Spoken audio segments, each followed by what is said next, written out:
আমি navy blue শাড়িটা পরলাম। চুলগুলোকে পরিষ্কার পরিচ্ছন্ন করে একটি খোপায় বাঁধলাম এবং ব্যাঙ্কোয়েট হলের বাইরে এসে দাঁড়ালাম। সামনে গাঁদা ফুলের মালা ঝুলছিল, সানাইয়ের রেকর্ডিং হালকা সুরে বাজছিল, আর দরজায় ছিল গেস্ট রেজিস্ট্রেশন টেবিল। ৩ দিন আগে যে কার্ডটা এসেছিল তাতে শুধু তারিখ, সময় আর লোকেশন লেখা ছিল। না ছিল মা অবশ্যই আসবেন কথাটি, না ছিল কোনো উষ্ণতা। তবু আমি এসেছিলাম, কারণ এটা আমার ছেলের জীবনের বড়দিন ছিল এবং কারণ তাকে আমি এই পর্যন্ত নিয়ে এসেছিলাম। ভিতরে পা রাখতেই ফিসফাস শুরু হলো। সদার নজর আমার উপর আটকে গেল, সম্মানের সাথে নয়, অস্বস্তির সাথে। রেজিস্ট্রেশন টেবিলে বসা প্ল্যানার ওপরের দিকে তাকালো, মুখে একটা আনুষ্ঠানিক হাসি, তারপর লিস্টে চোখ বুলালো। ম্যাম, আপনার নাম এখানে নেই, সে নিচু স্বরে বলল, যেন কোনো কাঁটা গিলে ফেলেছে। সিটিং একটু টাইট আছে, ব্রাইট সাইড বলেছিল লিমিটেড স্পেস। আমি এক পলক তার মুখের দিকে তাকালাম, তারপর লিস্টের দিকে। অক্ষরের ভিড়ে আমার নাম কোথাও ছিল না। ঠিক আছে, আমি বললাম।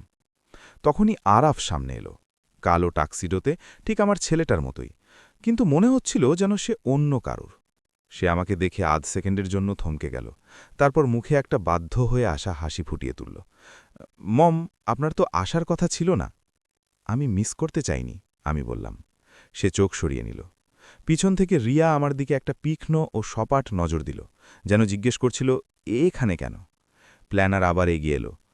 ম্যাম, প্লিজ খারাপ ভাববেন না, আপনি গেস্ট লিস্টে নেই। রিয়ার পরিবার। আমি হাত তুলে তাকে থামালাম। ঠিক আছে, আমি শান্ত স্বরে বললাম। আরব কিছু বলতে চাইল। মম, কথা শোনো, সিটিং। আমি শুধু ঘুরলাম আর বাইরে বেরিয়ে এলাম। গলায় কোনো দলা পাকিয়ে আসছিল না, চোখে জলও ছিল না, শুধু একটা শূন্যতা যা ঠান্ডা বাতাসের মতো শরীরের ভিতর পর্যন্ত নেমে যাচ্ছিল। রাস্তায় অটো, গাড়ি, হর্ন সব আগের মতোই ছিল, দুনিয়া চলছিল, শুধু আমার ভেতরে কিছু একটা থেমে গিয়েছিল। আমি গাড়ি স্টার্ট করলাম আর চলতে শুরু করলাম। রেডিও বন্ধ। শহরের মোড়ে মোড়ে শুধু আমার নিজের পায়ের আওয়াজ যেন প্রতিধ্বনি হয়ে বাজছিল। স্মৃতিগুলো একে একে ফিরে আসছিল।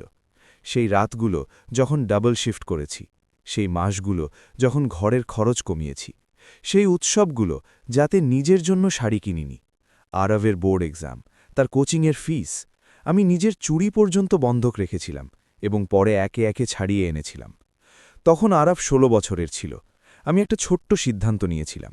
আমি একটা ওয়েডিং ফান্ড বানাবো, কাউকে না জানিয়ে। টিফিন সার্ভিস থেকে আসা কামাই, ছুটিতে নেওয়া স্পেশাল অর্ডার, অফিসের পর হোম বেকারি কেক, অল্প অল্প করে জমিয়ে বছরের পর বছর সেই অঙ্কটা বড় হতে থাকল। এফডি, আরডি, তারপর একটা নির্দিষ্ট অ্যাকাউন্ট। আমি নথিপত্রও গুছিয়ে রেখেছিলাম। কেউ জানত না, কারণ কারো জানার প্রয়োজন ছিল না। বাড়ি পৌঁছলাম তখন সন্ধে নামছিল। রান্নাঘরের হলুদ আলয় কেটলি রাখলাম। ভাপ উঠতে শুরু করল। আমি ল্যাপটপ খুললাম। ইনবক্সে ইভেন্ট কোঅর্ডিনেশন ফাইনাল অ্যাপ্রুভাল লেখা মেলটা ওপরেই চমকাচ্ছিল। সকালে পাঠানো হয়েছিল। ওটাই অন্তিম পেমেন্ট লিঙ্ক, ওটাই কনফার্মেশন চেকবক্স, যা টিক করা ছাড়া কিছুই রিলিজ হওয়ার কথা ছিল না। সমস্ত vendor, banquet, catering, decoration, sound, makeup, photography, সবার একত্রিত ইনভয়েস। আর সবার ওপরে সেই লাইনটা যা আমি মাসখানেক আগেই ঠিক করিয়েছিলাম, final sign off approval client Meera Sinha. আমি চেয়ারে সোজা হয়ে বসলাম। কেটলি থেকে ওঠা ভাপ কাচের ওপর হালকা কুয়াশা তৈরি করেছিল। আমি টাচপ্যাডে আঙুল রেখে স্ক্রল করলাম। অ্যাডভান্স আগেই আমার অ্যাকাউন্ট থেকে গিয়েছিল। ফাইনাল পেমেন্টে আমার হ্যাঁ বলা বাকি ছিল। আমার ছেলে জানত না যে শেষ কলম কার হাতে আছে। সম্ভবত কেউই জানত না। ফোনটা পাশে ভাইব্রেট হলো। আরব কল করছে। স্ক্রিনে তার নাম চমকালো, তারপর থেমে গেল। আমি ফোন ধরলাম না। এর আগে আমার কত কল সে ধরেনি। আমি স্ক্রিনের দিকে আবার তাকালাম। কনফার্ম বাটন ছিল, আর তার পাশেই ছোট্ট একটা ডিক্লাইন। আমার ভেতরে একটা শান্ত খালি জায়গা ছিল, যাতে শোরগোলের বদলে যুক্তি কাজ করছিল। তারা বলেছিল মায়ের জন্যে সিট নেই। আমি তাদের কথা শুনেছি, নিজের ভেতরে নিয়েছি, এবং তারপর নিজের স্বরেই জবাব পেয়েছি। যদি টেবিলে আমার জন্যে জায়গা না থাকে, তবে সেই টেবিলের ভাড়াই বা আমি কেন দেব? আমি কার্সার কনফার্ম থেকে সরিয়ে ডিক্লাইনে থামালাম। আঙুল স্থির রইল। 1 সেকেন্ড, 2, 3। বাইরে কোথাও কেউ বাজি ফাটিয়েছিল। হালকা একটা শব্দ হলো, তারপর নিস্তব্ধতা। আমি ক্লিক করে দিলাম। স্ক্রিনে একটা ছোট্ট ডায়ালগ বক্স ভেসে উঠল। Are you sure? যেন দুনিয়া শেষবারের মতো জিজ্ঞেস করছিল, পাকা? আমি গভীর শ্বাস নিলাম, চায়ের কাপে চুমুক দিলাম আর ইয়েস টিপে দিলাম। ল্যাপটপের আলো স্থির হয়ে গেল, কেটলির সিটি বন্ধ ছিল, আমার হৃৎস্পন্দনও। সেই মুহূর্তে আমার কোনো প্রকার খুশি হল না, না বদলা নেওয়ার আনন্দ, না জয়ের নেশা। শুধু সেই ভারসাম্যটা, যা অনেকক্ষণ ধরে একপাশে ঝুঁকেছিল, তা ধীরে ধীরে নিজের জায়গায় ফিরে আসছে বলে মনে হল। আমি ল্যাপটপ বন্ধ করলাম, জানলার পর্দা টেনে দিলাম আর আলো নিভিয়ে দিলাম। ঘরে আমার নিঃশ্বাসের শব্দ পরিষ্কার শোনা যাচ্ছিল। ফোন আবার ভাইব্রেট হল। এবার অজানা নম্বর, তারপর দ্বিতীয়, তারপর তৃতীয়। আমি সব সাইলেন্ট করে দিলাম। কাল যা হবে দেখা যাবে। আজ শুধু এটাই জানার ছিল, আমি আমার জায়গা, আমার সম্মান, আমার আওয়াজ কারুর সার্টিফিকেটে নয়, নিজের সিদ্ধান্তে স্থির করেছি। রাত গভীর হল।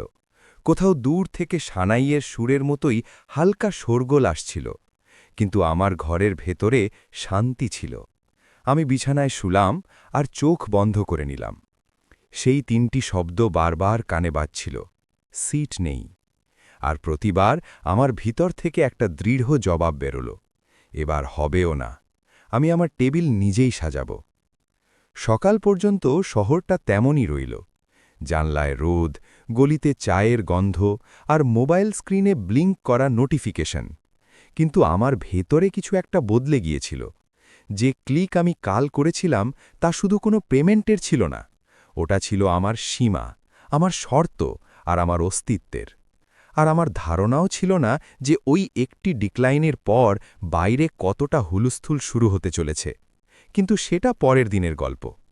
সকালে চোখ খুলল তো ঘরে সেই হালকা রোদ, কিন্তু ফোনের স্ক্রিনে যেন ঝড়। রাতভর আসা অজস্র মিসড কল, প্রথমে আরব, তারপর অজানা নম্বর, তারপর ওয়েডিং টিমের নামে সেভ করা কন্ট্যাক্ট, আর সবশেষে মালহোত্রা অ্যান্টিক গ্রুপ জাতীয় কোনো নম্বর যাতে ডিপিতে মেহেন্দি লাগানো হাত ছিল। আমি ফোন সাইলেন্ট থেকে বের করলাম না। কেটলি চাপালাম, আদা কুটলাম, আর ঠিক ততটুকুই শব্দ শুনলাম যতটুকু চায়ের জন্য দরকার ছিল। ডোরবেল বাজল, টিংটং নয়, যেন কেউ জোরে আঙুল দিয়ে বারবার টিপছে। প্রতিবেশী জানকী দিদি বাইরে দাঁড়িয়েছিলেন, চশমা কপালে, মুখটা উৎসুক। মীরা, বাইরে দেখো, নিউজ ভ্যান দাঁড়িয়ে আছে, ক্যামেরাওয়ালাও। আমি দরজার জালি দিয়ে বাইরে উকি মারলাম। গলির মোড়ে সাদা ভ্যান, পাশে চ্যানেলের লোগো, আর সামনে মাইক ধরে এক রিপোর্টার। বয়স কম, কিন্তু মুখটা বেশ তেজি। আমার গেটের কাছে আসতেই সে একটা হাসি দিল। আমি দরজা যতটুকু দরকার ততটুকুই খুললাম। মীরা সিনহাজি? সে বিনম্র স্বরে জিজ্ঞেস করল। ক্যামেরার লাল আলো জ্বলে উঠেছিল। কাহিনী চলছে রিলে, টুইটারে। এটা কি সত্যি যে লাইভ? কি? আমি সরাসরি প্রশ্ন করলাম। রেকর্ডিং, সে বলল, সন্ধ্যের বুলেটিনের জন্য, শুধু একটা লাইন। আপনি কেন? আমি চায়ের এক চমক নিলাম। যখন কেউ বলে যে টেবিলে তোমার জায়গা নেই, তখন টেবিলটাই ফিরিয়ে নেওয়া উচিত, আমি শান্ত স্বরে বললাম। ব্যাস, আর দরজা বন্ধ করে দিলাম। ভেতরে শান্তি ছিল, কিন্তু এবার শান্তির বাইরে শোরগোল বাড়তে শুরু করল। দুপুর হতে না হতেই ভেন্ডারদের মেসেজ আসতে লাগল, ম্যাম, ফাইনাল অ্যাপ্রুভাল আটকে আছে, আজ যদি ক্লিয়ার না হয় তবে আগামীকালের বুকিং আপনা আপনি রিলিজ হয়ে যাবে। প্রতিটি মেসেজ আমাকে মনে করিয়ে দিচ্ছিল, গত রাতের ওই ক্লিকটি রাগের কোনো বাটন ছিল না, ওটা ছিল একটা চুক্তির অধিকার যাতে আমার নাম ছিল। একটু হাওয়া বদলাতে আমি নিচের গলি পর্যন্ত গেলাম। মধুবন বেকারির জানলায় রাখা সামোসা থেকে ভাপ উঠছিল। মালিক শর্মাজি আমাকে দেখেই বললেন, আরে, আজকের স্টার রিল দেখেছেন নাকি? তিনি ট্যাবলেটটা আমার দিকে ঘুরিয়ে ধরলেন।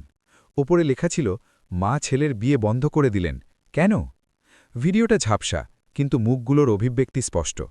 গেট দিয়ে বেরিয়ে আসছি আমি, ব্যাকগ্রাউন্ডে গাঁদা ফুলের মালা, নিচে কমেন্টের বন্যা বইছে। কুইন মুভ, রেসপেক্ট, মাকে সিট নেই তো টাকাও নেই।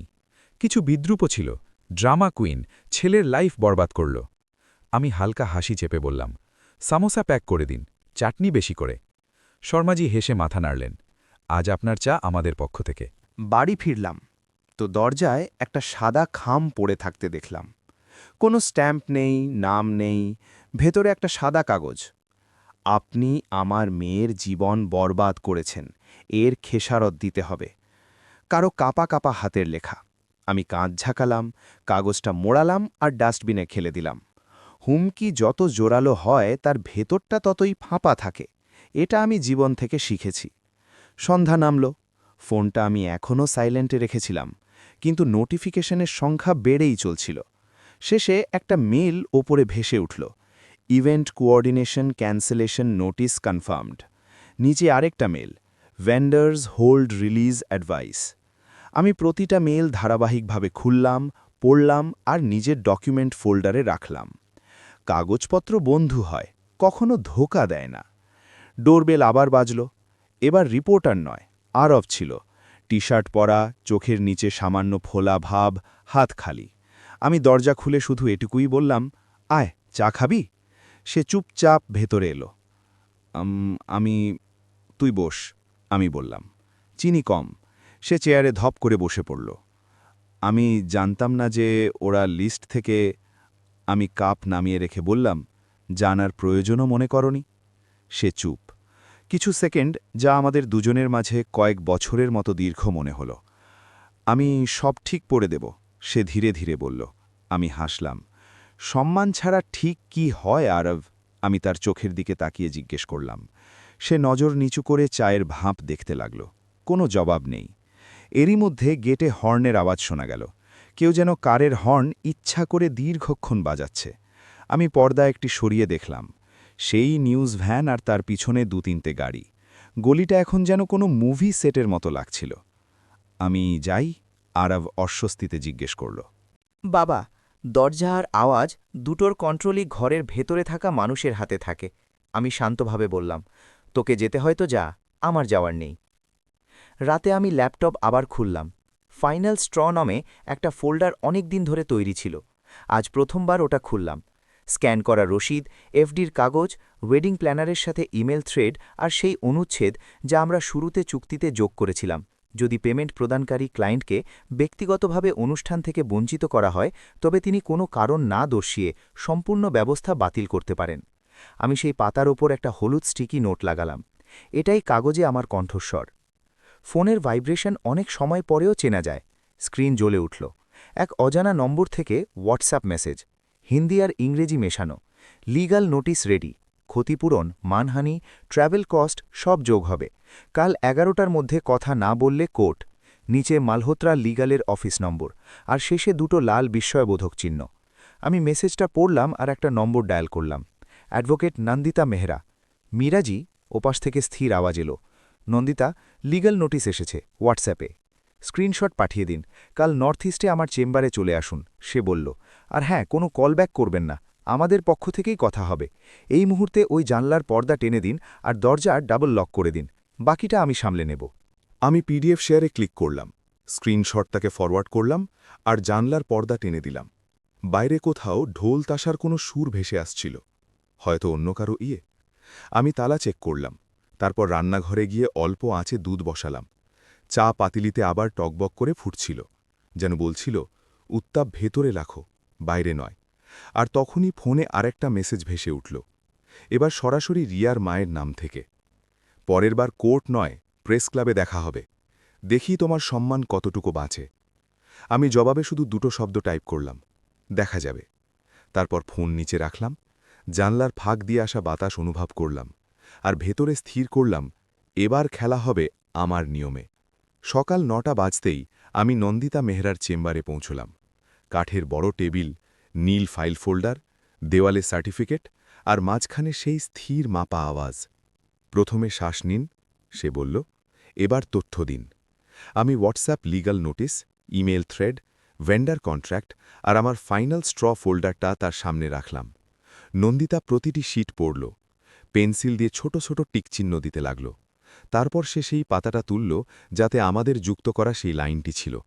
যদি পেমেন্ট প্রদানকারী ক্লায়েন্টকে ব্যক্তিগতভাবে অনুষ্ঠান থেকে বঞ্চিত করা হয়, তবে তিনি সমস্ত ব্যবস্থা কোনো কারণ ছাড়াই বাতিল করার অধিকার রাখেন। এটাই প্রাণকেন্দ্র, সে বলল। আর এটাই টিভিতে যাবে, যাতে কোনো ইমোশনাল ড্রামা বলে আইনকে ধামাচাপা দেওয়া না যায়। সে আমার সামনে 4টে কাগজ এগিয়ে দিল। ১. ব্রিচ অফ কন্ট্রাক্টের পাল্টা নোটিশ। ২. মানহানির জন্য কাউন্টার নোটিশের ড্রাফট। ৩. অনলাইন অফলাইন অপমান রোখার জন্য সিজ অ্যান্ড ডিজিস্ট খসড়া। এবং ৪. চতুর্থটা কি, আমি জিজ্ঞেস করলাম। প্রকাশ্যে ক্ষমা প্রার্থনা, নন্দিতা বলল। প্রেসের সামনে, সেই ভেন্যুতে যেখানে তোমাকে সিট না দেওয়ার সিদ্ধান্ত নেওয়া হয়েছিল। কোনো প্রাইভেট রুমে আপোষ হবে না। আমি মাথা নাড়লাম। ভেতরে কোনো কাঁপন ছিল না, শুধু একটা পরিষ্কার আলো, যেন কুয়াশা সরে গেছে। দুপুর হতে হতে নন্দিতার টিম ভেন্ডারদেরও মেল করে দিল, ফাইনাল অ্যাপ্রুভাল ক্লায়েন্টের, সাইন অফ ছাড়া কোনো পেমেন্ট রিলিজ হবে না। সে একজন লিগ্যাল জার্নালিস্টকে তথ্যের একটি কপিও পাঠালো। নাম নেই, অ্যাকাউন্ট নেই, শুধু আইনের ধারা আর নীতি। পে করার মানুষের কলম তার কাছেই থাকে। বিকেল গড়াতে সেই চ্যানেলটি, যেটি আমার দরজায় প্রশ্ন করেছিল, একটি বিশেষ সেগমেন্ট নিয়ে এলো। স্টুডিওতে এক লিগ্যাল এক্সপার্ট বলছিলেন, যদি চুক্তিতে ফাইনাল সাইন অফ ক্লায়েন্টের নামে সুরক্ষিত থাকে এবং সেই ক্লায়েন্টকেই অনুষ্ঠানে প্রবেশে বাধা দেওয়া হয়, তবে বাতিলের অধিকার বৈধ হয়ে ওঠে, নৈতিকভাবেও এবং আইনতও। অ্যাঙ্কার জিজ্ঞেস করলেন, তার মানে কলম? এক্সপার্ট হাসলেন। কলম তারই হাতে ছিল, যার হাতে পেমেন্ট আর সাইন অফের অধিকার ছিল। আমি টিভি মিউট করে দিলাম। আওয়াজের এখন আর দরকার ছিল না। ওদিক থেকে মালহোত্রা লিগালের কল নন্দিতার কাছে গেল। মিডিয়েশন করব, তবে ইন ক্যামেরা। নন্দিতার জবাব ছোট ছিল, পাবলিক। সেখানেই, যেখানে আপনি তাকে আনইনভাইট করেছিলেন। লিখিত ক্ষমা প্রার্থনা, আইনি খরচের ক্ষতিপূরণ আর অনলাইনে বদনামি বন্ধ করার চুক্তি। 48 ঘন্টা সময় দিয়ে উত্তর দিতে বলেছিলাম। রাতে আমি জানালাগুলো বন্ধ করলাম, পর্দাগুলো টেনে দিলাম, আর চায়ের কাপ নিয়ে ডেস্কে বসলাম। ইনবক্সে মেলের বন্যা বয়ে গিয়েছিল। ভেন্ডারদের অটো রেসপন্স, রিপোর্টারদের অনুরোধ, আর এমন কিছু বার্তা যাতে উপদেশের নামে বিষ ছিল। আমি সবকটি ফোল্ডারে পাঠিয়ে দিলাম। শোরগোলেও মাঝে আবার একটি নতুন মেল উপরে ভেসে উঠল। সাবজেক্ট, আরব সিনহা, সরি মম। আমি ক্লিক করলাম। লম্বা, জটিল আর সাফাইয়ে ভরা। আমি মাঝখানে ফেসে গিয়েছিলাম। সবাইকে খুশি করতে চেয়েছিলাম, ভেবেছিলাম পরে সব ঠিক করে নেব। আর তারপর সেই একটি লাইন, যা স্ক্রিনের আলোকে ঠান্ডা করে দিল। আমি তোমাকে তার ওপরে বেছে নিতে চেয়েছিলাম, কিন্তু মনে হচ্ছে আমি তাকেই তোমার ওপরে বেছে নিয়েছি। চেয়ারের পিঠে মাথা ঠেকিয়ে দিলাম। ঘরে ঘড়ির টিকটিক শব্দ আলাদা করে শোনা যেতে লাগল। আমি জানতাম কোনো একদিন কোনো একটি বাক্য সম্পর্কের সুর ঠিক করে দেয়। এটি ছিল সেই বাক্য।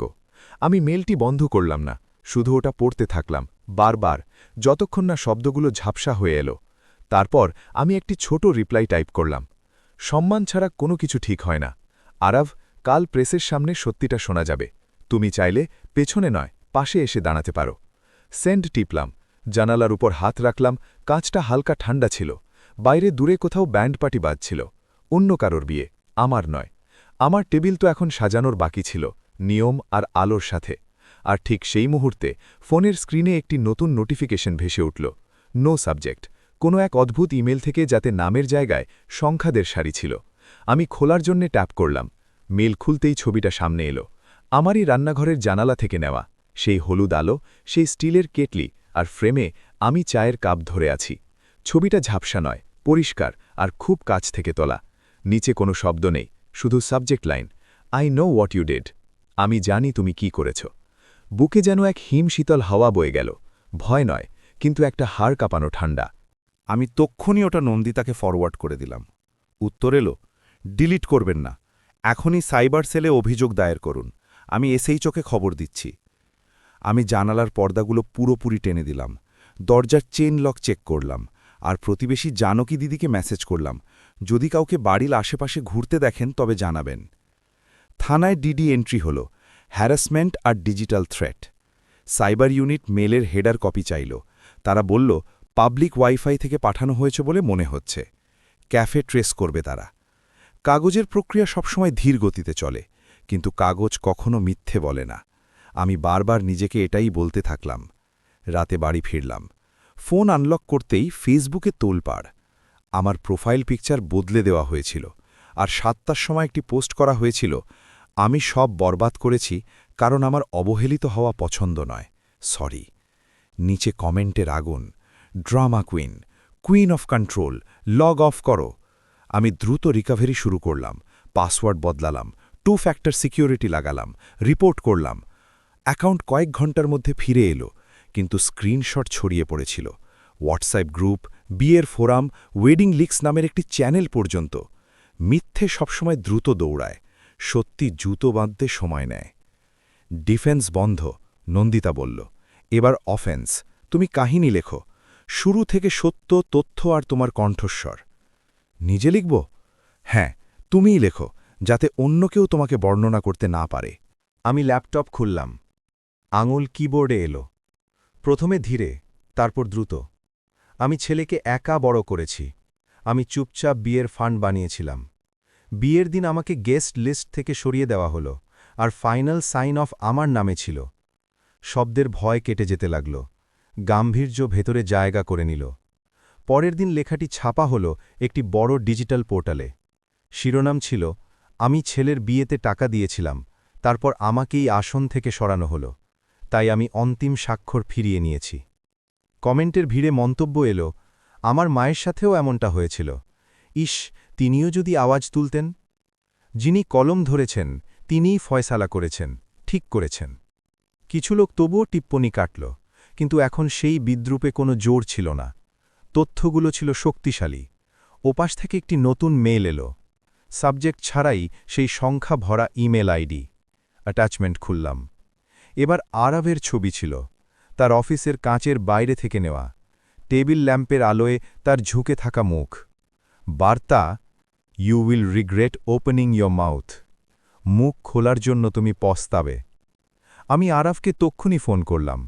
সে প্রথম রিঙেই ফোন ধরল। মা, আমার কাছেও সেই একই ছবি এসেছে। তার গলায় ভয় নয়, ক্লান্তি ছিল।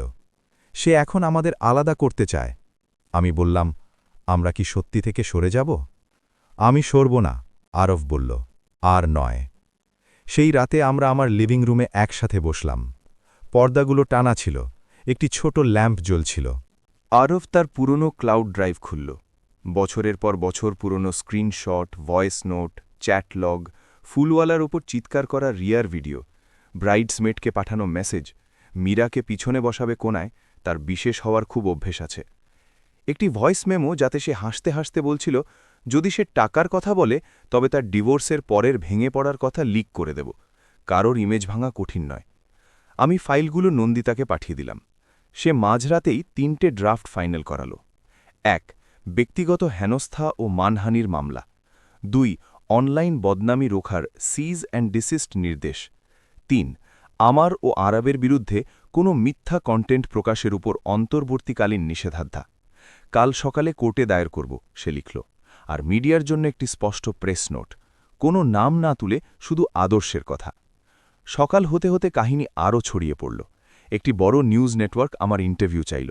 আগে আমি এমন ক্যামেরা থেকে দূরে থাকতাম, এখন নিজেকে লুকিয়ে রাখার কোনো প্রয়োজন ছিল না। আমি বললাম, ঠিক আছে। বাড়ির উঠোনে নিম গাছের নিচে ক্রু এলো, একটি ক্যামেরা, একটি মাইক। রিপোর্টার জিজ্ঞেস করল, এখন কথা বলার প্রয়োজন পড়ল কেন? আমি সরাসরি লেন্সের দিকে তাকালাম। কারণ নীরবতা হল বদমাস্তের হাতিয়ার। যতক্ষণ আপনি চুপ থাকেন ততক্ষণ অন্য কেউ আপনার কাহিনী লিখে দেয়। আমি আমার ছেলের জন্য, নিজের জায়গার জন্য টাকা নয়, সম্মান দিয়েছিলাম। আর যখন আপনারা আমাকে আসন থেকে সরালেন তখন আমি আমার কলম আবার তুলে নিলাম। সন্ধে হতে হতে ইন্টারভিউটি অন এয়ার হয়ে গেল। তার পরপরই বিভিন্ন ব্র্যান্ড রিয়ার থেকে দূরত্ব বজায় রাখতে শুরু করল। তার ওয়েডিং ইনফ্লুয়েন্সার পেজ থেকে পার্টনারশিপ পোস্টগুলো সরে গেল। একটি ব্রাইডাল ম্যাগাজিন আগামী ইন্টারভিউ বাতিল করল। তার অ্যাকাউন্ট প্রাইভেট হয়ে গেল। কমেন্ট বন্ধ। রাত হতেই নন্দিতার মেসেজ এলো, সে আপোষ করতে রাজি, কিন্তু ইন ক্যামেরা। আমি জবাব দিলাম, পাবলিক। সে দ্বিতীয় মেসেজ পাঠালো, আগামী 24 ঘণ্টায় প্রেস ইভেন্টের প্রস্তুতি, লিখিত, পড়ে শোনানো ক্ষমা প্রার্থনা, লিগেল ফিসের ক্ষতিপূরণ আর অনলাইন বদনামি বন্ধ। আমরা সেই ভেনিউটাই দাবি করছি। সেই সময়ে একটি নতুন নোটিফিকেশন চমকালো। কোনো সাবজেক্ট নেই, নাম নেই। অ্যাটাচমেন্ট খুললাম। এবার আমার বাড়ির মেন দরজার ক্লোজ আপ। লকের ওপর কারোর আঙুলের ঝাপসা ছাপ, যেন ক্যামেরা খুব কাছে আনা হয়েছিল। নিচে একটি লাইন, দরজায় কড়া নাড়া কতক্ষণ শুনবে না। আমি দরজার দিকে তাকালাম। ল্যাম্পের আলোয় চেন লকের পিতলটা হালকা জলজল করছিল। ভয়ে দরজায় কড়া নাড়েনি, সে শুধু আমার মেরুদণ্ডে আঙুল রাখল আর বলল, সোজা হয়ে দাঁড়াও। আমি ফোন তুললাম, ক্যামেরা অন করলাম, লকের ছবি নিলাম, টাইম স্ট্যাম্প ভিডিও বানালাম, আর সব নন্দিতা ও সাইবার ইউনিটকে পাঠিয়ে দিলাম। তারপর নিম গাছের নিচে দাঁড়িয়ে এক লম্বা শ্বাস নিলাম। বাতাসে পাতার মৃদু মর্মর শব্দ ছিল, যেন কোনো বৃদ্ধা দিদিমা বলছেন, হিম্মত রাখো বেটি। পরের দিন সকালবেলা সারা দেশের চ্যানেলে আমার ইন্টারভিউ বারবার দেখানো হচ্ছিল, আর দুপুরবেলা প্রেস ইভেন্টের আনুষ্ঠানিক খবর চলে এলো। স্থান, সেই একই ব্যাঙ্কুয়েট হল, সময় কাল বিকেল 5টা। এজেন্ডা জনসমক্ষে ক্ষমা প্রার্থনা এবং লিখিত চুক্তি পড়ে শোনানো হবে। আমি নীল রঙের শাড়িটা ঠিক করে রাখলাম, মুক্তোর ছোট ইয়ারিং পাশে রাখলাম, আয়নায় নিজের মুখটা দেখলাম। ক্লান্তি ছিল, কিন্তু ভেঙে পড়া ভাব ছিল না। তখনই ফোন আবার কেঁপে উঠল। মা, আরব ধীরে করে বলল। আমি তার সাথে থাকতে পারব না, আমি বাগদান ভেঙে দিয়েছি। আমি চোখ বন্ধ করলাম। চা খেতে চলে আয়, শুধু এটুকু বললাম। লাইন কাটার আগে সে আরেকটি বাক্য যোগ করল, আর মাফ করে দিও, বলতে দেরি হল। আমি রান্নাঘরের দিকে এগোলাম, কেতলি চাপালাম, আর তখনই দরজার বেল বাজল। একবার, তারপর দ্বিতীয়বার, তারপর তৃতীয়বার, ধীর অথচ অবিচল। আমি শ্বাস সামলালাম, আর দরজার কাছে গিয়ে জিজ্ঞেস করলাম, কে? বাইরে থেকে জবাব এলো, একজন মহিলার শান্ত গলা। প্রেস ইভেন্টের আগে একটি শেষ কথা বলতে চাই। দরজায় দাঁড়িয়ে থাকা গলাটি রিয়ার মায়ের ছিল। শাড়ির আঁচল ঠিক করে সাজানো, কিন্তু চোখে সেই ঘাবড়ানো ভাব যা শব্দ লুকিয়ে রাখতে পারছিল না। প্রেস ইভেন্টের আগে একটু কথা বলে নি। সে ধীরে করে বলল, ইন ক্যামেরা আপস করে নি, ক্ষমা চাওয়ার দরকার নেই। আপনি মামলা তুলে নিন, আমরা ভেন্ডারদের বুঝিয়ে দেব। বিয়ে আবার হবে, অনুষ্ঠান ছোট করে দেব। আমি চেন লকের আড়াল থেকে সরাসরি তাকালাম।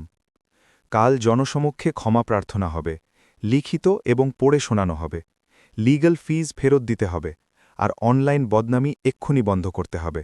বাস, এটাই কথা। সে একটু রাগত হল, তারপর ফিসফিসিয়ে বলল, আপনি বুঝতে পারছেন না, সম্মান। আমি শান্ত স্বরে বললাম, সম্মান ইন ক্যামেরা পাওয়া যায় না, অন রেকর্ড পাওয়া যায়। কাল মঞ্চে দেখা হবে। সে এক মুহূর্তের জন্য ঠোঁট কামড়াল, তারপর কিছু না বলে ঘুরে চলে গেল। আমি দরজা বন্ধ করলাম, মুক্তোর ছোট ইয়ারিংগুলো বাক্স থেকে বের করলাম, আর শাড়িটা গুছিয়ে রাখলাম। রাতে ঘুম এলো, গভীর, বহু বছর পর যেমনটা আসে। পরের দিন 5:30, সেই ব্যাঙ্কোয়েট হল। গাঁদা ফুলের মালা, আলোর ঝালর, কিন্তু মণ্ডপ খালি। পোডিয়ামে মাইক, সামনে ক্যামেরা। নন্দিতা আমার পাশে ফাইল খুলে রাখল। রিপোর্টার অনন্যা অন এয়ারের সংকেত দিল। রিয়া কাগজটা ধরল, গলা পরিষ্কার করল। আমি রিয়া মালহোত্রা, জনসমক্ষে মীরা সিনহাজির কাছে ক্ষমা চাইছি। বিয়ের প্রস্তুতিতে তার প্রতি হওয়া অবহেলা আর অভদ্র আচরণের জন্য আমরা দুঃখিত। তিনি যা অবদান রেখেছিলেন তার সম্মান না করা আমাদের ভুল ছিল। ভবিষ্যতে আমরা কোনো মঞ্চে তার সম্পর্কে কোনো আপত্তিকর মন্তব্য করব না। তারপর তার মা পড়লেন, শব্দগুলো একটু রুক্ষ কিন্তু স্পষ্ট। আমরা আইনি খরচ বহন করব, অনলাইন অফলাইন বদনামি বন্ধ করব, আর ভবিষ্যতে কোনো অসত্য তথ্য প্রচার করব না। নন্দিতা তখনই দুজনকে দিয়ে দলিলে সই করাল। সিজ অ্যান্ড ডিসিস্ট, আইনি ফিস রিইম্বার্সমেন্ট, ভবিষ্যতের মানহানির ওপর নিষেধাজ্ঞা। ফ্ল্যাশ চলে উঠল, প্রশ্ন ধেয়ে এলো। আমি মাইক নিলাম, শুধু একটি বাক্য, যখন টেবিলে বসতে দেওয়া হয় না, তখন নিজের টেবিল বানাও। আজ আমার টেবিলে আইন বসেছিল। ধন্যবাদ। বাইরে বেরোলাম তো সন্ধ্যার আকাশটা হালকা গোলাপি ছিল। গেটের কাছে আরব দাঁড়িয়েছিল, চোখে অস্বস্তি নয়, এক সাধারণ আপন ভাব। আমি বাগদান ভেঙে দিয়েছি, সে বলল, আর মাফ করো মা। আমি মাথা নাড়লাম। চা? সে হেসে বলল, আজ চিনি একটু বেশি। 2 দিন পর ব্যাঙ্কোয়েট থেকে কল এলো, ম্যাম, আপনার ডিপোজিট সুরক্ষিত আছে, ডেট রিলিজ করে দেব নাকি অন্য কোনো ইভেন্টে কনভার্ট করবেন? আমি লম্বা শ্বাস নিলাম। ডেটটা রাখুন, একটি ডিনার হবে সেই মহিলাদের জন্য যাদের কখনো বলা হয়েছিল তোমাদের জন্য সিট নেই। নাম হবে আদার টেবিল, অন্য টেবিল। প্রস্তুতি শুরু হলো। লম্বা মেজ, সাদা রানার, গাঁদা ফুল আর মোমবাতি, স্টিলের গ্লাসে গোলাপ জল। গেস্ট লিস্ট ছোট কিন্তু সঠিক। পাশের জানকি দিদি, অফিসের সীমা, বেকারির মালকিন, স্কুলের পুরনো মিসেস দত্ত, আর কিছু মুখ যাদের কখনো কোনো অনুষ্ঠানে পিছনে ঠেলে দেওয়া হয়েছিল। রাত এলো হালকা তারা ভরা।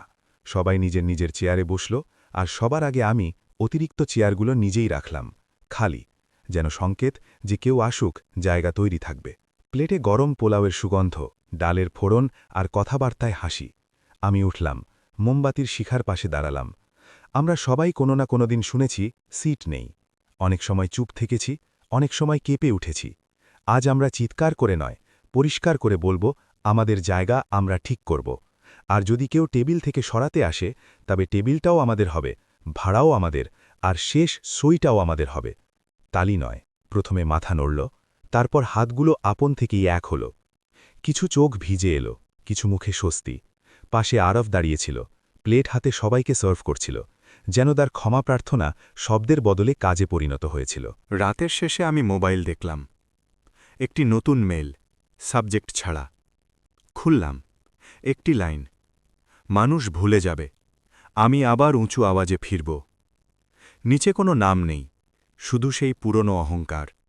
আমি স্ক্রিনশট নিলাম, শোর গোলমাল ফোল্ডারে রেখে দিলাম, আর মেলটি আর্কাইভ করে দিলাম। তারপর মাইক তুললাম।